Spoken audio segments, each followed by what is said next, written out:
After a long and expensive recovery project, Lewiston's Veterans Memorial Park is very nearly back to the way it was. Good evening, everyone. I'm Amanda Hill. And I'm Brian Yacono. Back in December, many parts of Maine were paralyzed by that sudden storm. It caused massive flooding for days. Roads across western Maine were washed out as rivers and streams rose and culverts gave way. And some of the most memorable images of the damage inflicted were of the Veterans Memorial Park as the Androscoggin River washed away much of the soil there and overturned pedestals. But as News Center Maine's Leanne Stapleton shows us, 6 months later, things are starting to return to the way they once were. The Veterans Memorial Park in Lewiston sits on the Androscoggin River. Back in December, a winter storm caused this park to flood, causing hundreds of thousands of dollars in damage and what will be months of restoration efforts. So that December storm came in hard with rain and wind.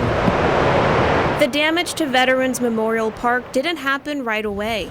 Initially, we had people with power outages, but when the river rose a day later is when it washed out this park.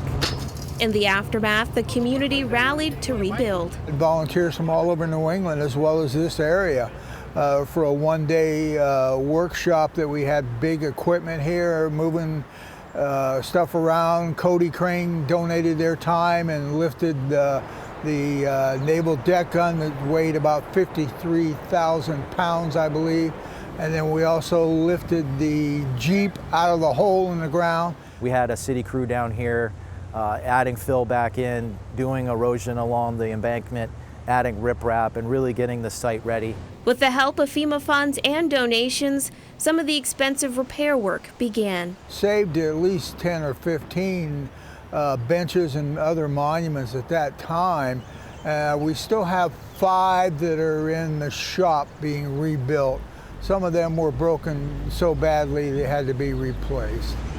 Even though there are some things that can't be replaced. We had a time capsule that went down the river that we're still looking for. And stuff that was in that time capsule was irreplaceable. It was put there by Vietnam veterans and people at the time. A brighter future is ahead. No, it looks similar at the moment, but we hope to have it back the way it was before. Recognize our veterans and the importance and build this back to the way it was, to really honor the veterans that served and the ones that lost their lives. Now there's still some work to be done here at the Veterans Memorial Park, but the goal is to have it ready for the 4th of July for Veterans Day ceremony. In Lewiston, Leanne Stapleton, News Center, Maine. And on top of that, with the Lewiston-Auburn Balloon Festival coming up in August, the Public Works Department is hoping to have the grass ready for those looking for a seat with a view. And if you happen to stumble upon that missing time capsule, there is a reward for finding and returning it.